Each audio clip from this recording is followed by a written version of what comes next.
Hey, everybody. It's Bill from Matt-Trakker.com, and welcome to this episode of Behind the Mask. I'm joined with Tony from Analog Toys, and it's safe to say that I've been watching you for years, and I will admit I didn't hit the subscribe button right away. That was my fault. I'm there now, though. Your like your top 10 video of the play sets. I didn't agree with it fully because Boulder Hill is obviously the best. But it's really thoughtful. It was I just really appreciated the fact that you were, objective with it. It's hard to do. But again, I appreciate the time. Hope you're doing well. And anything new going on with the channel, feel free to jump in there. Oh, look, first of all, thanks for having me on, Bill. This is an absolute pleasure. M.A.S.K is a relatively new interest of mine. Like I was fascinated with the cartoon when I was a kid, and the toys, but I just never had them. I was collecting other things.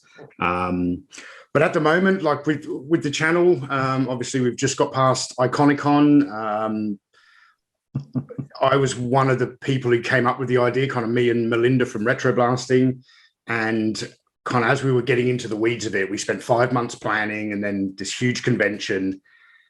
And during it, like I was really enjoying it, but I wasn't sure how everyone else was. It was very chaotic. And I'm thinking, we're going to get to the end of Iconicon. And even if it's successful, people won't want to do it again. But within days of the convention ending, people were talking about what we're going to do for next year. So I'm really pleased that there will be an Iconicon 2022.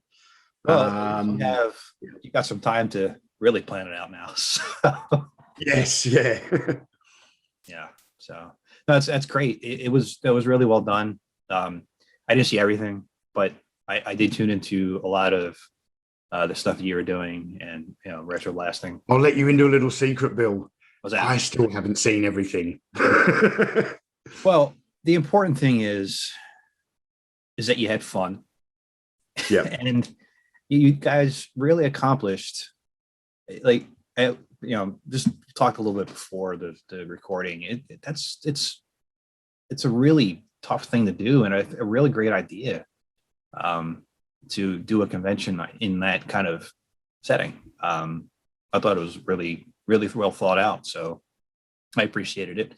I haven't been anywhere in a while, so that was nice to be able to feel like I was somewhere. Yeah. And so when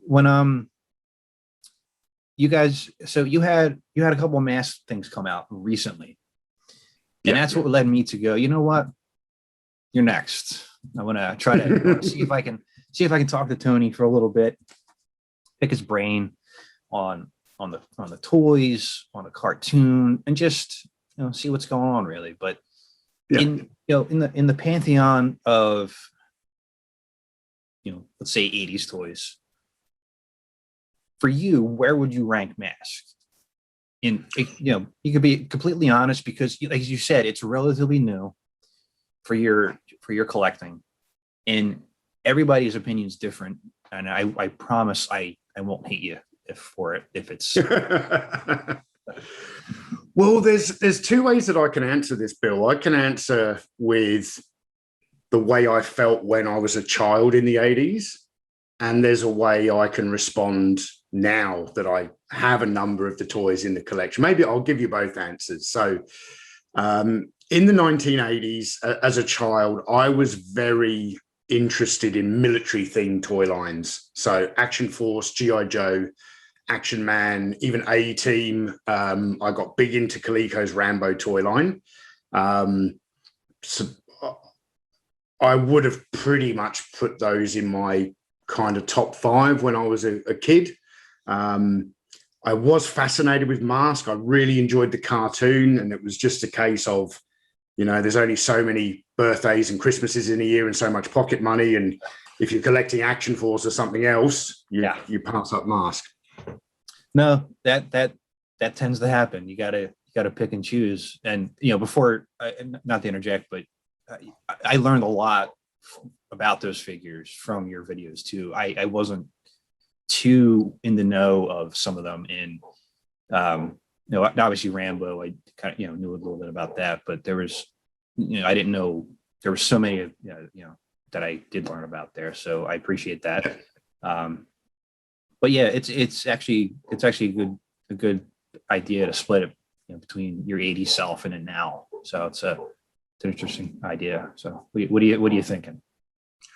Well, I did a video last year called the top 10 action figure toy lines of the 80s, and I don't remember where M.A.S.K came on that list. But when I made that video, again, that was how this whole thing started. I've had a number of toy lines kind of in the back of my mind.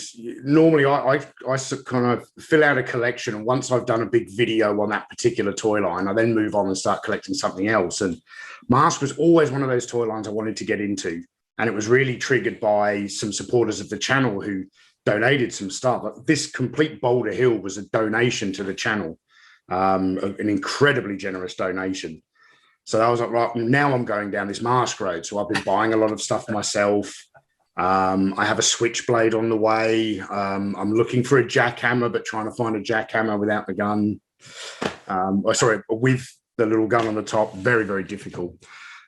So having had a number of these toys in the collection and studied them, and obviously, you manipulate these things with your hands when you create videos. I was trying to do so many different shots of Boulder Hill in that Boulder Hill review with different videos, with different vehicles positioned around, and the detail and intricacy and the sheer playability.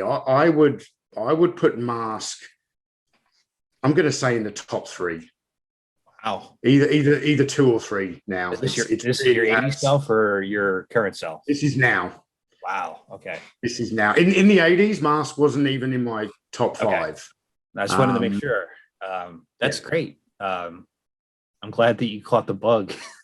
Yeah. Also, I know how expensive mass collecting can be, and thankfully, most of mine was done years ago. So yeah. Are you finding that? You finding that it's a little bit more pricey than you would think?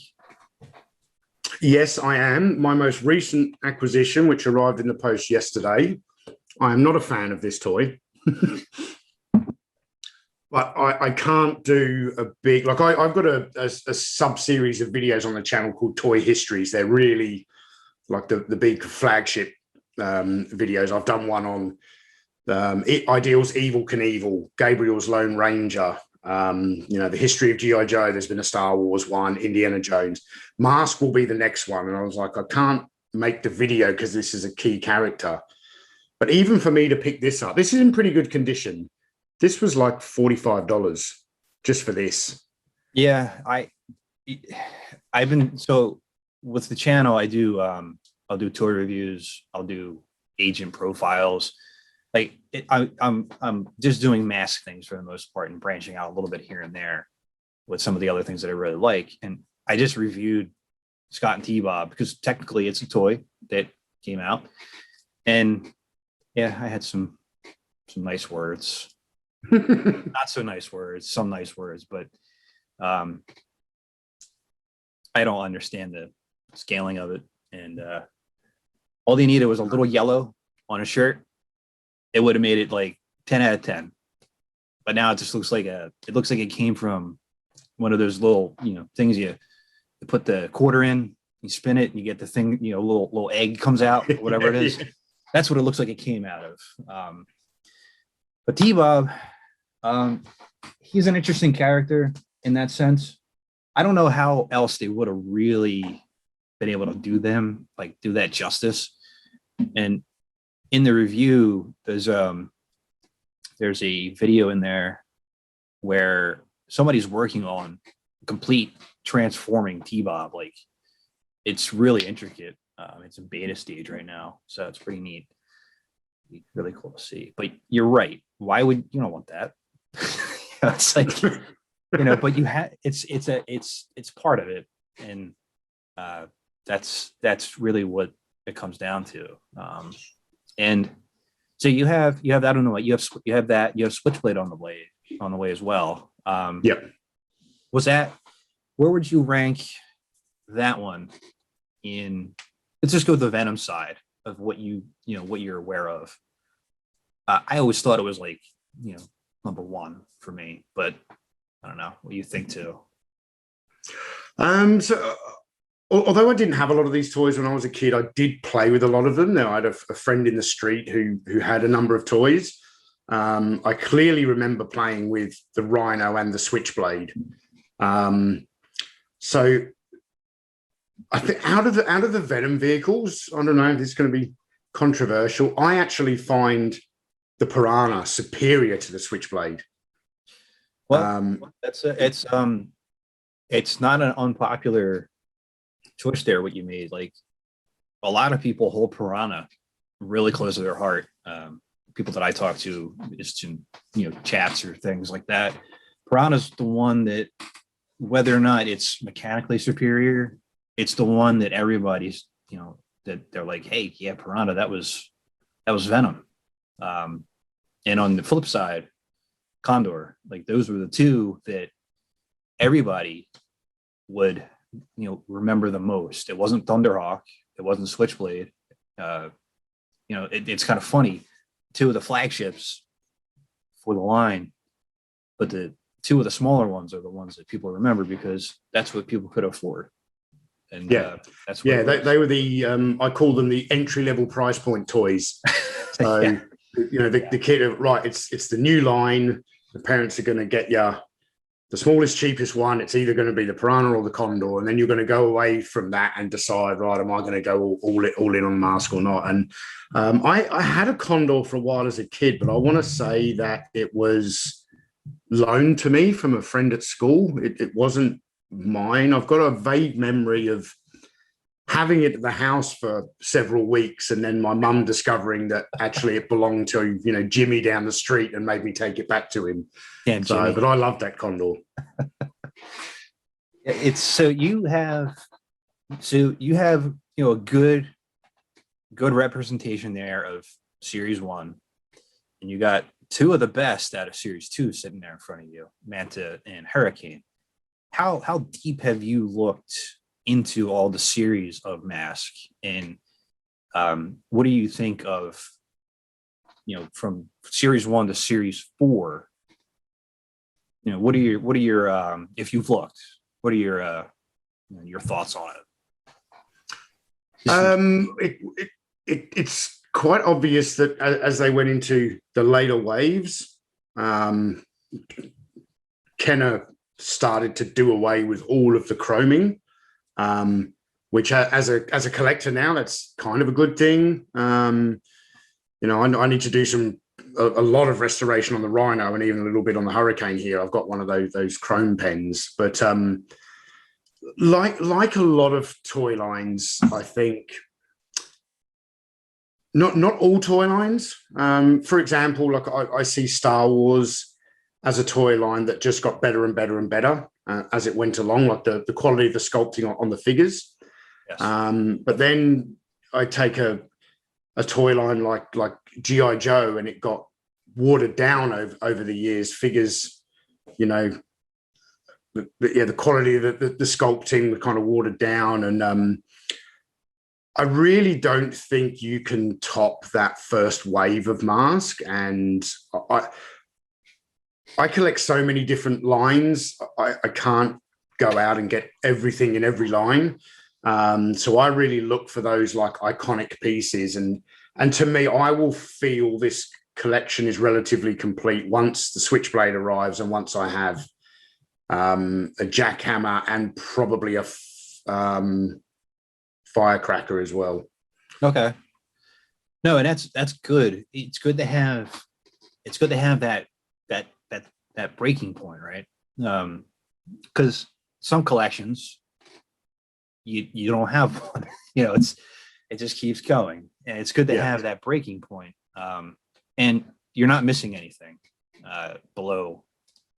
There's a couple good ones in the third series, but then once you get into the split seconds line, it's like, yeah. Yeah, It's like, all right, and I didn't even remember these when I was a kid. It was only when I started recollecting. Um, I just the website just passed 20 years somehow on the 17th. So I I don't know. I don't remember exactly when I started getting the split seconds line, but I remember I'm like, I don't really want these, but I have to get them if I'm going to be a mask thing. Like, my website's about mask. I have to get them to be able to chronicle them and, preserve them and just kind of, be a resource if anybody needed it. Yeah. And they're expensive. They're even more expensive than you would think. Yeah, right. Unfortunately, but I don't know. It's something to really, I don't know, think about in the terms of, did they just kind of give up? Like, is that what it was? Did they know the end was coming and they just kind of pushed it out? And there's kind of evidence of that there was two vehicles, Ramp Up and Thunderball, that were in prototype stage.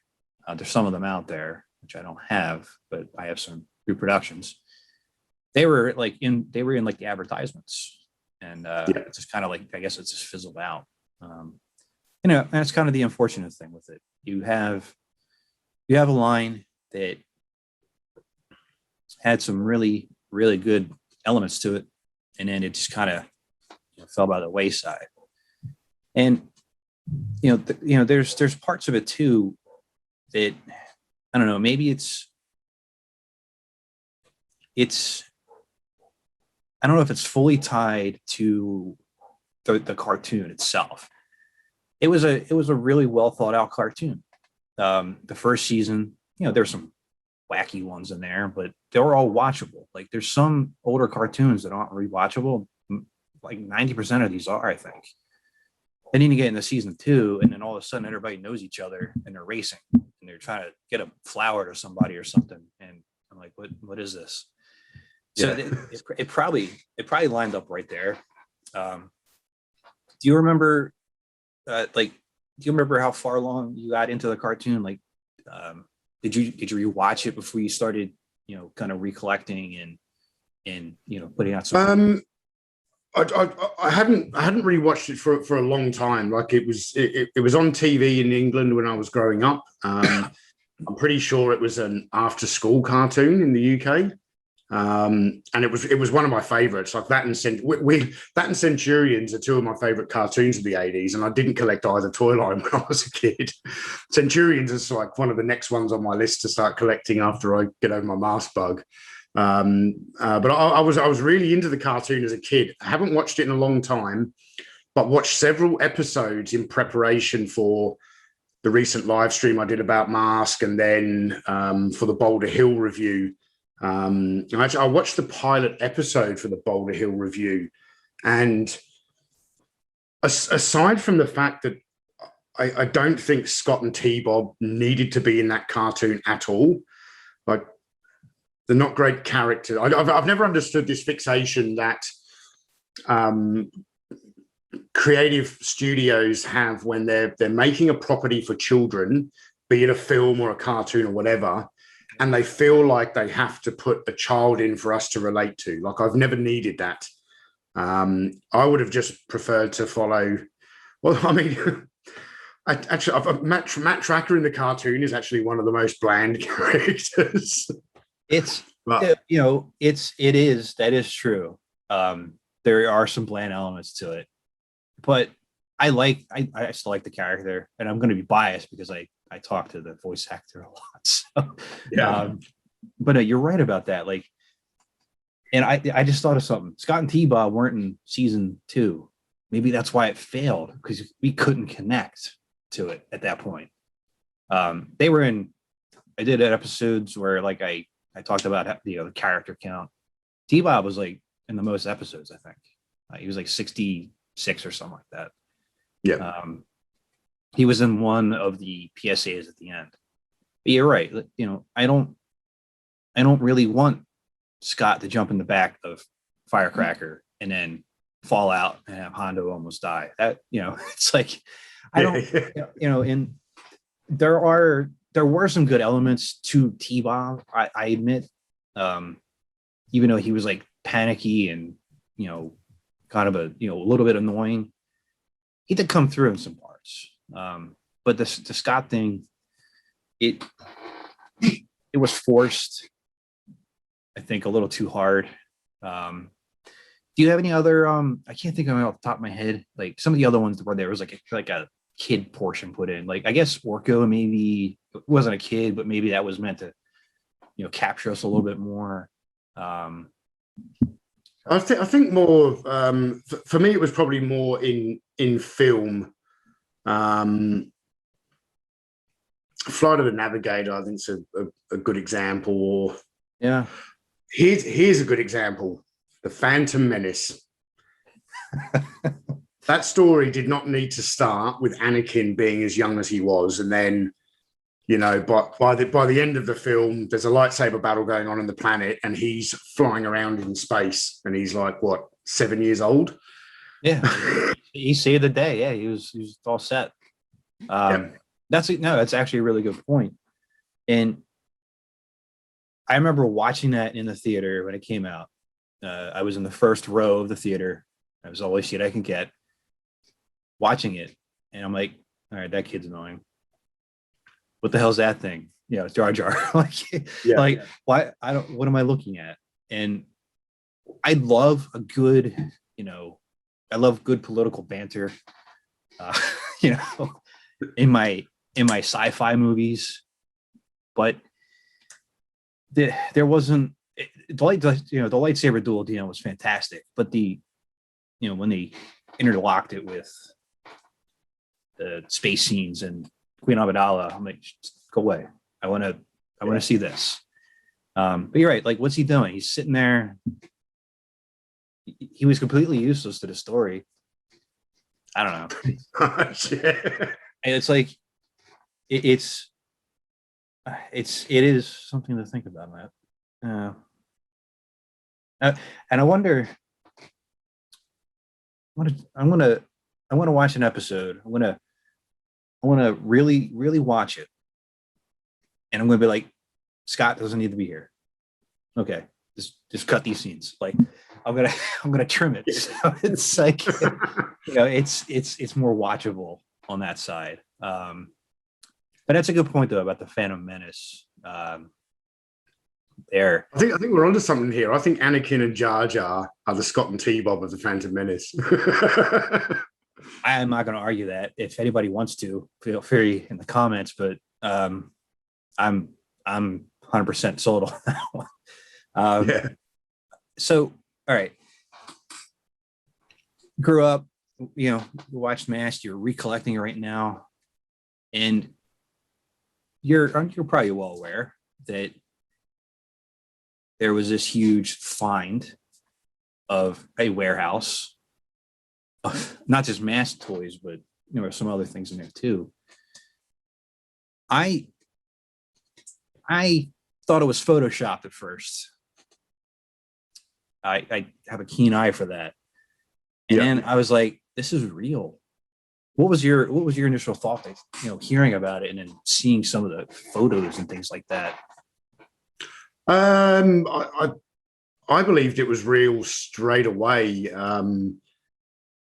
One of the reasons being, this is probably only like English collectors would be aware of this. That a few years back, I'm trying to think the name of the shop. There was an old shop in Wales that had been closed down for years and the windows boarded up. And I'm not sure how it got discovered, whether someone went and rented that property, but they went in, and this is an old toy shop that had closed down in like the late 80s. Got boarded up with all the stock inside. So for us English kids, there was Palatoy Star Wars figures on card, tons and tons of Action Man stuff, and it went to a big auction house, and there was loads of stuff. And it was one of those, and people were like, this is a once in a lifetime find. You'll never see. Okay, it's different toys, but then here we are. We've got this warehouse find in Chile with, yes, there were other toys, but there was a lot of M.A.S.K. stuff there. It was, yeah, it was. That's a cool story though. Like you can only imagine, like, you hear about it, that boarded up toy store from the mid '80s. You can only imagine what's in there. Like, and you kind of get in, you see it. It's like, what is it like? I don't know. I'm not going to use Willy Wonka as a reference somehow, but I don't know. It's just like you just don't expect it, and all of a sudden there it is. And yeah, it's the kind of thing I drive. I sometimes, actually, I wake up in the morning from some real weird, vivid dream where I've gone back in time with loads of money and I'm just walking around a 1982 toy shop. And I wake up in the morning, I was like, oh, I didn't actually get all those toys. probably should have invested in Apple at that point. Yeah. Or Microsoft, one of the two. And then you could have had everything at this point. Yeah. But we can't go back that way. Not yet, anyway. Yeah. But it's funny that you say that too. Like, I actually had, like, I would have dreams like, I'm in the store and I'm seeing this thing. Like, I actually saw full pegs at a store, at Walmart or Target or something like that, and they had everything. I was like, oh, this is great. And it was like stuff that was older. And then as the dream kind of keeps going, everything kind of starts disappearing, and it turns into like the current Walmart or something, where all the pegs are. And I was going to say, if you walk into a toy store now and see the pegs full, you are dreaming. You're 100% right. I had to go to I had to run to Walmart today to pick up a prescription, and I was like, let me go back there. So there was like one Winston from the new re-release, the Kenner Ghostbusters, and 85 Skeletors from the Origins. So, Wow. And some Battle Cats, but circling back to the chili fight itself, there's things that happen, and you just keep, it's just unbelievable. When I interviewed one of the gentlemen who were founded and were trying to get it out, the thing that's really sad is that they had Goliath for a while, not as many. That's like one of my top 5. I was like, damn it, I would love to have a sealed Goliath, but in talking with them, really genuine, and went in with some friends. I have 2, Meteor and Manta. That's what I have out of it, and I'm tempted, but to open it. But I said in the beginning, you already did Manta, so now I don't know what I'm going to do with it. So, and I don't know. It's just it's a cool piece of history that we don't have in the mask world. We are the word is starved. It's a good word for it, for anything really. I'm incredibly jealous of what are we going to have, two Masters lines out at the same time. Yep. We got the release of some of the G.I. Joe stuff, Kenner Ghostbusters, all the stuff out, and Silverhawks. I'm started on that. Don't get me started either. There's all these things that are happening around, and apparently I heard that it's not a spoiler or anything, but I heard that the Snake Eyes movie wasn't that good. And that's a Hasbro Paramount thing. So, and they're the ones that have the trademark for M.A.S.K. So it's like, hey, go do something different, take a chance. Yep. But over the years, we had the 25th anniversary tracker, specialist tracker. We had the IDW comics, which they were good. They started out good, but then they fizzled, and then that was it. And then we got a figure out of that was kind of like a redo of the specialist tracker. There was a micro transformer set that came out where you had Stinger. It looked like Stinger, and it looked like Hurricane. And if it wasn't for the communities that are out there, the message boards, the websites, there would be little to nothing else. It's a real mystery as to why nobody's brave enough to take the chance. And I was wondering if you have any insight. I mean, obviously, the vehicles and the figures, they go together, but that doesn't, it doesn't need to happen all the time. So, well, I just wanted to see your opinion on why it's taken so long for anything, which we don't have anything, by the way, and what can be done. So I feel as though, first of all, I really do sympathize with the mask collecting community because, Transformers has never really gone away. G.I. Joe's come and gone, but it, perennially comes back. Masters of the Universe, all of these old, even Silverhawks. And when I look at the properties from the 1980s, okay, like Centurions hasn't had a comeback, but I think that Centurions is probably even more niche than Mask. Actually, no, because Mask to me is not a niche storyline at all. But I really feel as though the modern companies today really do rely on some kind of supporting media. So if Snake Eye, and albeit I've heard Snake Eyes is really bad as well. No spoilers. I haven't seen it, but if they hadn't been planning, I mean, Snake Eyes was originally supposed to be released much earlier, and due to the pandemic, it got delayed and delayed. If they hadn't done that, I don't think they were ever going to come out with that 6-inch line of G.I. Joes. It was get people into buying G.I. Joes again, and then go away from the classic ones and bring out the movie ones. So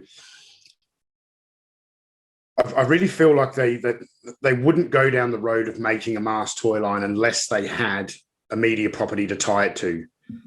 But when you think of what they've, like, it seems as though every 3 G.I. Joe live action movies now, they've all been a disaster. You look at the popularity of movies like The Fast and the Furious. I don't know how that's a thing either. But no, I don't. But it's popular. But if you certainly in today's society with the what we can do with CGI now, imagine how amazing a live action Mask movie would be.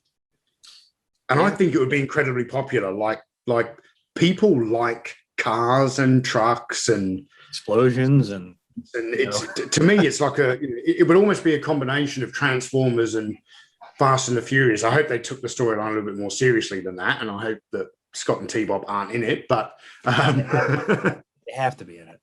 But the funny thing, you mentioned Fast and the Furious. A couple of years ago, we got an announcement that F. Gary Gray was going to be directing a M.A.S.K movie, and he did some of the Fast and the Furious stuff. I was like, oh, this is going to be great. Hasn't been anything since. I don't even know if he's still alive. Like, there's literally been no news about anything. But you're right on that. There has to be something maybe tied to it. But then I look at companies like I keep posting to Super 7's social media stuff. Help bring back M.A.S.K. In any form.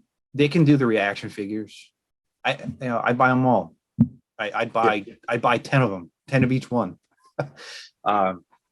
They can do start with that and work your way up. There's things that could be done. And obviously in today's world, you see like the stuff in HasLab and like how large some of those vehicles are and how costly they are.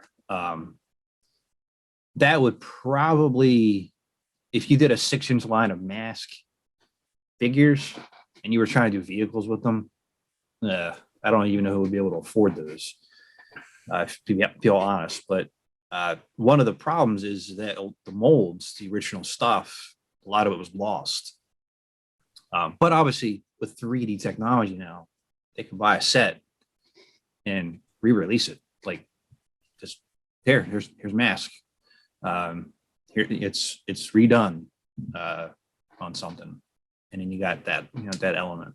But I keep posting it in hopes that it'll annoy them enough where they contact Hasbro. Who's to say they haven't done it already? I did email them and asked, and I got a smiley winky face back. So I take that as yes, that's 100% correct. We did contact them, and we have something coming out soon. So that's how I interpreted it. Yeah. Well, I mean,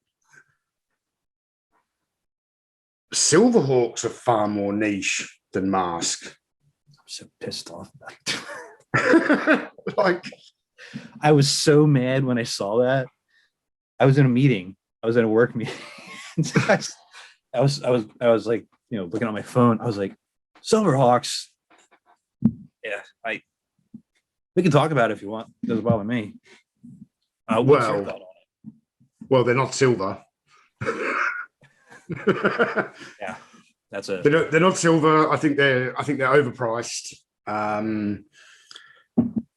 But again, I mean, Super 7 have just announced cartoon accurate GI Joes, which I believe are taller than the classified. They're 7-inch, not 6-inch or something. Yeah, I thought they were 7. Those look really cool. I'm not a big Joe fan. I do have some, but I'm like, oh, that Duke looks great. Like, I'm like, maybe I'll get that Duke, But then I'm like, no, I'm not doing it until you put M.A.S.K out. So, it's like, but no, it's nice to see that element that keeps happening. But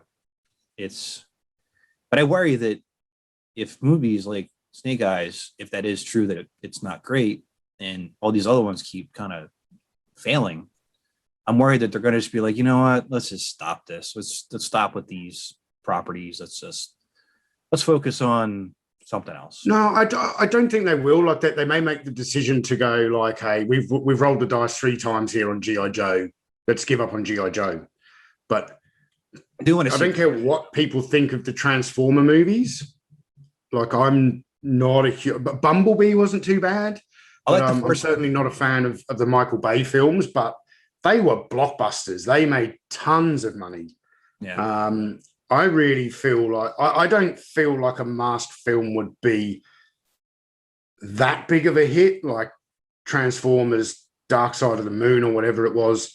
But it would certainly be up there. Like, if it was done well, because it ticks all the boxes for appealing to kids. These exciting looking cars and trucks, and when you start transforming them into like, imagine seeing a live action Thunderhawk. I just got goosebumps when you said it too, by the way. And I'm not kidding. It's like, no, you're right. Imagine seeing that. So imagine, and that's all we have, though. It's really hard in this community, but it's pretty tight knit. People are very creative. There's a lot of really good 3D artists. I don't know if you're familiar with Kerouac. He does a lot of artwork. Yes. Yeah, I'm familiar. Yeah, and he does the talking overtime with me when we get the time to do it. And he did the M.A.S.K 85, 86 comics, and they're on the, if you haven't seen them, they're on the website. They're spectacular. He took an idea and ran with it, and he got them done in like 6 months. There's 7 comics out of all. I mean, it was phenomenal. And this is, and it's us making the content. We're not worried about copyright because apparently it doesn't. No one else is. Matter. Yeah, they're not doing anything with it. But even still, I'd be like, well, yeah, no, stop. I don't care what you say on that one. But I don't know. There's other creators on our channel here that help do stuff with the cartoon. So we're doing our best as a community itself. And on a M.A.S.K channel, I'm going to talk a lot about M.A.S.K, but other times I might deviate. And Silverhawks is probably going to be up there with my Beyond the M.A.S.K stuff, which I haven't gotten too far into yet, because I just basically want to scream at it for for 2 minutes. That'll be the video probably, but Yep. It's great to see your channel, retro blasting. There's many other ones out there. It's nice to see that when you're encompassing all of the things that you're doing, there's so many things, and I know what it takes to really focus on that. Like, you're focusing on this right now. If you're focusing on 80 different lines that you have that you've gone through, and for you to be able to realize and just get back into it with M.A.S.K. It's really cool to have it in the forefront. Retro Blasting's videos on M.A.S.K. were really great. And there's, like I said, there's other channels out there too that have done stuff, Toy Galaxy, and I'm sure others. I like the fact that does occur, because it helps. You guys have more subscribers. That helps keep it in the forefront even better. Like, it helps a lot. So I appreciate that. And I know others will appreciate the fact too that, blending your knowledge over the years of everything that you've done, and just being as honest as you can with what you're talking about there. You said top 3. That I wasn't expecting that. Interestingly, another toy line that's in the top 3 was one I was barely aware of as a kid. So as I was a kid, when I was a kid, my top 5 were the 5 I collected and played with. So Action Force / G.I. Joe, same thing. Yeah. A-Team, Rambo, Star Wars, the military things. But looking back now as a collector, one of my favorite 80s toy lines is Kenner's Indiana Jones. Those are, although the figures are different scale, but they have the same articulation as M.A.S.K. So no articulation in the arm, but articulation in the knees. Just a beautiful, beautiful toy line. Like, that Desert Convoy truck would not look out of place next to this Rhino. Maybe it would look slightly out of scale, but it's an underappreciated line to say. That's not even an understatement. They are really well done. I don't have any. I think I had some when I was younger, but I've seen them at stores, like some shops and some conventions. I'm just like, no, don't do it. Like, you're here to look for M.A.S.K. stuff, or the back end of the trailer for Optimus Prime, which I found luckily. But I don't know. Well, you've got a lot of other stuff behind you, a lot of other collections. Is this because there is only a finite number of M.A.S.K. items to acquire, or it's do a you good dabble question, in the toy lines? It's a good question. So I collect other lines here. So I have the Superpowers line. That was if M.A.S.K. wasn't a thing, this is number 1 for me. And just gave away a video that I'm going to do. I hate Superpowers. It's terrible, and it will never make a video for me. So I have that entire collection minus a real Riddler. I have a custom in there. I played with those all the time. I played with the Secret Wars line here, which I have all those. The Ninja Turtles that I had. These are all the ones that I had when I was a kid. These are the special memories that I have. These are childhood survivors. Yes, except some of them, like the Superpowers line. I didn't have all of those. I had a lot, so a lot of those are my originals. The Masters here, except for some of the Origins that are scattered, those are my originals. There's a shelf down here with my original Transformers. I only have a couple Dinobots. Can't see it in the thing, but and Optimus Prime and Starscream, those are the ones I had. I have a random shelf here. And I'll put it in the video. It's got Rambo in it. It's got Captain Planet. It's got the Phantom. Like, it's just like all the stuff that I played with when I was a kid, and it's special to me because I remember playing with that with my brother, like the X-Men Toy Biz figures, even though they're worthless to collectors. They're hold a special heart, it's a place in my heart for me. Batman the Animated Series, and this is just like a Batman shelf because I like Batman. So yeah. It's interesting. I was chatting to a friend on my channel a while back. Ryan Farnham, he's one of the hosts of the Infinity Equation. I brought him onto the channel because he's a modern collector and I'm mostly a vintage collector. So we were having this conversation about certainly not debating. Like I don't see that there's people want to collect modern or vintage. That's totally up to them. It's your own personal preference. It's not one's better than the other. But we were kind of talking about the pros and cons, and one of the things that Ryan said to me was like, but at least when you collect vintage, there's only a finite number of things to acquire. I said to him, well, yes. When I started out collecting, I only collected one toy line for the first 20 plus years. I started seriously collecting toys in 1993, and I collected my favorite childhood toy, which is the British Action Man, the 12-inch Action Man, modeled off the original like 60s G.I. Joe. That line lasted far longer in the United Kingdom than it did in the United States. It ran for 18 years.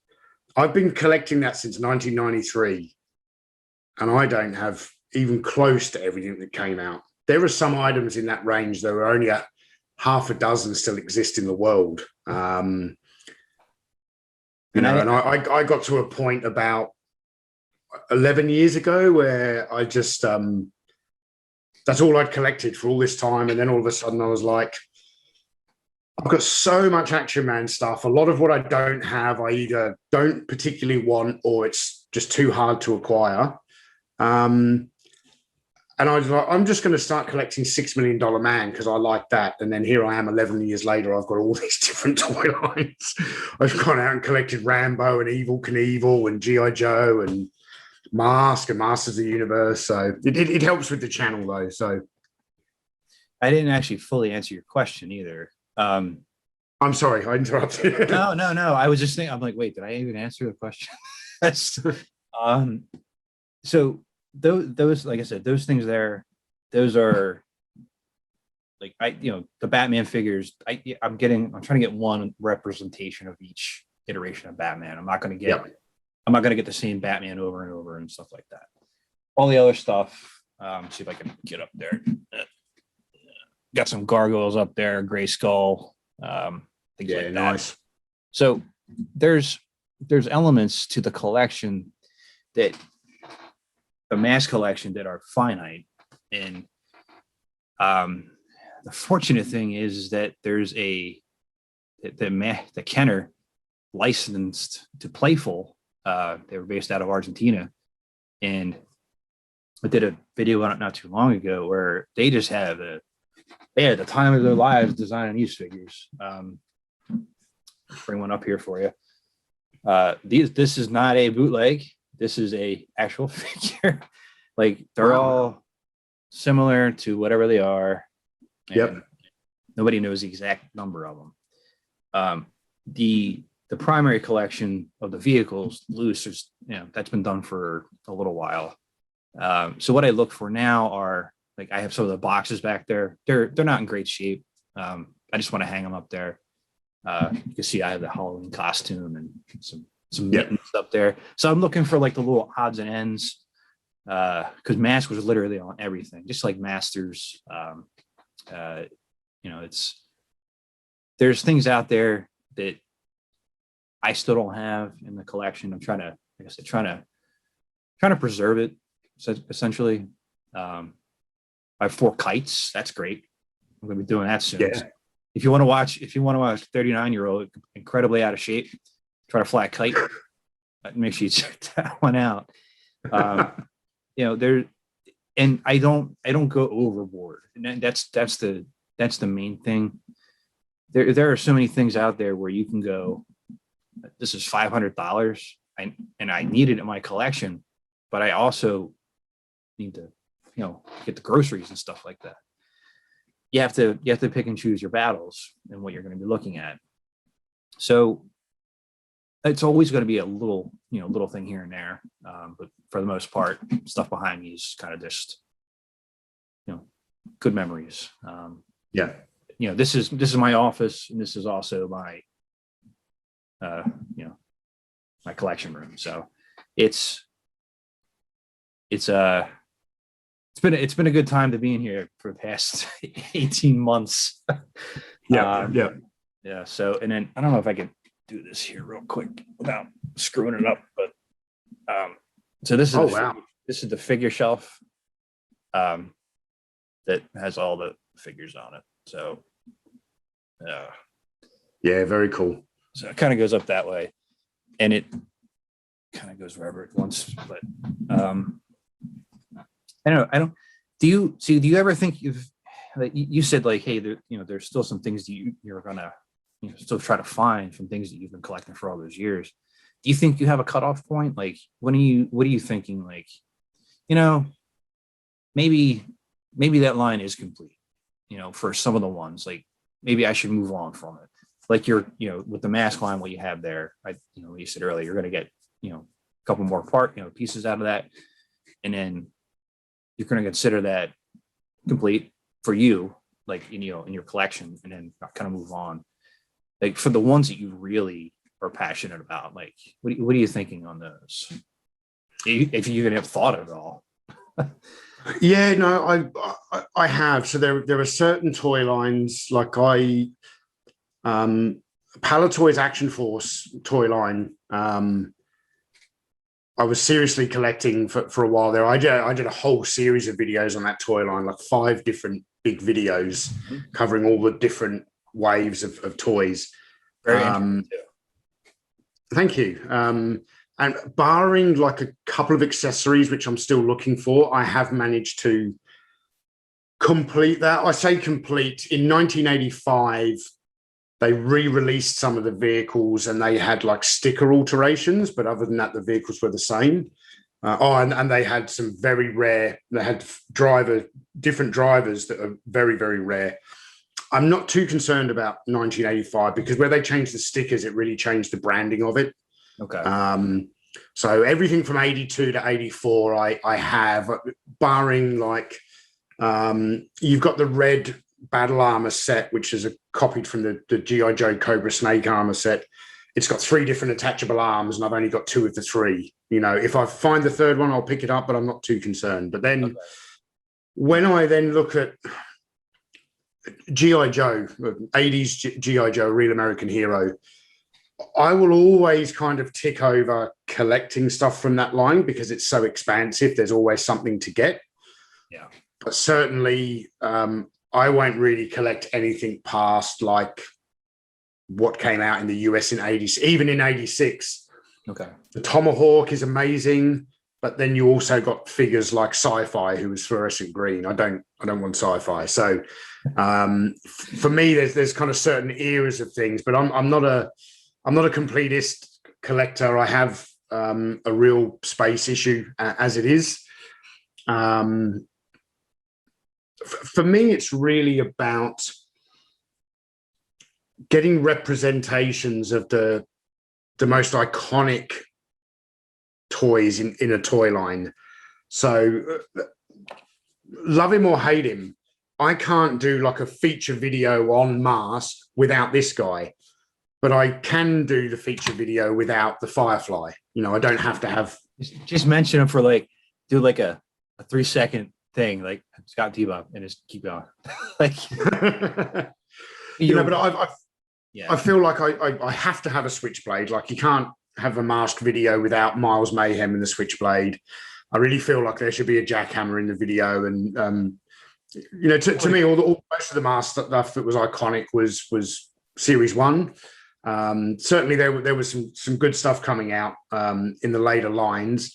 I've got the is it the Iguana? I've got the Iguana. I wasn't even familiar. Is it the Iguana? The quad bike. Yeah. Yeah.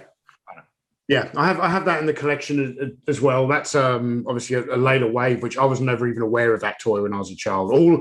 All of this Wave One stuff I was familiar with because I was watching the cartoon. There were adverts on the TV, commercials on TV advertising it. So there's just little things about M.A.S.K that I love. The fact that the Thunderhawks got seatbelts.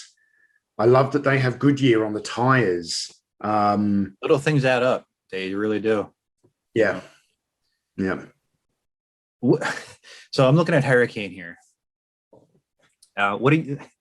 I know Michael did a video on what was it? I think it was called like the Trouble with Hondo or something like that. I forget the exact title. That's it. And I've talked about it in videos too. Like, what was the thought process? What happened with this? Why is it in the opening, and why does it not appear until episode whatever? I think it's like 35. Did they just scrap did they take the first 35 episodes, or they took episodes and just kind of put them in front of it, and then all of a sudden it appeared? Like, it's kind of weird. What do you think that was? Like, just like happenstance, or I don't know. I don't know. Like, I think when they're producing the season, I've got a lot of assumptions here, in my opinion, but when they're producing the animated season, I really feel as though the intro may have been one of the last things done, because you're waiting for someone to write a song and record, which is one of the best cartoon intro songs of all time. So if you're well into a season and then you're going back to like edit the intro, I don't know if they just thought that just was a cool looking vehicle, and it is confusing. I don't know. If you're interested at all, I was able to actually find the singer and talk to him, Larry Leon. So it was a pretty cool interview because he wasn't credited. He wasn't credited anywhere, and he sang one of the most iconic 80s theme songs. That was pretty cool on that part. And I don't know. I kind of have theories, but my biggest one is like, I think they just kind of went in and out of order when they were kind of doing it. Because even in the intro, he's wearing the other mask. It's very odd. I don't know. Yeah. There's a lot of mysteries that haven't been solved. That the fact that Kenner and DIC hated Gloria Baker and didn't give her Shark. And one of the interesting things is I might have posted it in the one video when I was in the chat. Manta wasn't even supposed to be in it. It was one of the artists that were working on it, like, kind of came up with it to put in the show. It wasn't meant to be a toy, and then eventually it became a toy. That was the same thing with Shark, but Shark didn't become a toy. So there's still something going on there. So, well, I mean, but I do have an opinion on Shark, and that is that it was probably it was put into the cartoon, and for all we know, Kenner attempted to make one. I just think it was they couldn't figure out the engineering to make it. Like, I've seen that video on Retroblasting where he's got like the fan made one where stuff clips on with magnets, but based off a model kit, very fragile. I think it was just one of those. Kenner had some brilliant engineers, but I don't think there would have been certain challenges that did beat them from time to time. So that's one thing that I'm trying to find is anybody at Kenner. I want to be able to talk to them about their experiences on the line, but it's really hard to find anybody that I just literally can't find anybody that used to work there. So I just love to be able to chat with them for a little bit, saying, thank you. And how was it? Is that because these people have never responded to you, or you just don't know the names of these people, or both, essentially? So there is there's an episode of, do you remember the Toy Hunter TV show? Yes. I wasn't a huge fan of that show because it was all about buying toys and flipping them for money, which that's not what toys are about for me. But in one of those episodes, he goes to the house of a Kenner employee who designed the slingshot. Yes. Okay. Yeah. I'm getting that back now. Okay. Yes. Yeah. So I'm just wondering if you can get that guy's name from the TV show and maybe see if he's on Facebook or something. I'm going to put on my Batman costume and work on that. Yeah. I have one somewhere, but try that out. I have digital copies of that series on a hard drive. So if you can't find that particular episode, I'll look it up for you. And I don't know if it just says his first name or his full name, but it's probably like Ken. Maybe. Like, yeah, and his last name's Enter or something like that. Yeah. But I want to kind of wrap things up here a little bit with you. I don't want to take up too much more of your time. Is there anything coming up on your channel where you want to get everybody prepared for? Because a lot of times, you know, you're working on a big episode. So if there's anything you're working on or anything you want to convey here, I open to you. Well, a video that I'm pretty sure is going to come in the next week or so is a friend of mine gifted me a vintage Kenner Y-wing from Return of the Jedi. Nice. Missing a few parts. I have sourced some 3D printed parts, so I need to do not just assemble the toy, but do a little bit of restoration. It needs replacement stickers and things. So I'll be recording that hopefully tomorrow, and by the time it's edited, up next week. But later on in the year, probably the one, I've got loads of little videos planned, but the one really big video that is definitely happening later this year is a Toy Histories episode on M.A.S.K. There's a few more toys, as I said, I want to acquire, but that will be during Iconicon. I did one of those big toy history episodes on the real Ghostbusters. So expect the same sort of treatment. It's the flagship video line that I'm kind of most proud of, and I put the most effort into. Script writing will take a long time. I may even be reaching out to you, Bill, to fact check things for me. But I'm really excited for that. But as I said, Slingshot's on its way. I need to get Jackhammer and probably Firecracker, I think. I don't feel like I want to make that video without those key pieces in the collection. So, no, that sounds. That's the thing I was, alluding to earlier is, you guys doing those types of videos with your fan base, and it really helps in that, keeping M.A.S.K alive mentality that I have for the website and the channel. The funny thing is that I keep going back and forth on making a documentary on the line and everything that goes about it. I've been kind of in tune with a lot of people over the years with it, but I'm not really gifted on that part. So it's like the history of it. I want to see that. I thought about doing one of those, but I don't know. I just like, I like doing the little videos and getting the points across of what it is, but I can't wait to see this one. And as you said, if you need a fact check or if you need a handsome cameo, I don't know, let me know. So definitely. Yeah. But no, I appreciate the time, and again, thank you for helping keep M.A.S.K alive. It's very important. Obviously, 20 years of a website. I don't know how many years I've been doing the channel. I forget. Yeah. It's been a long journey, and meeting people along the way, making acquaintances such as yourself, it means a lot. It's the little things like that really do solidify our community, and I appreciate it. So, No, yeah. I appreciate the invite to come on the show as well. It's I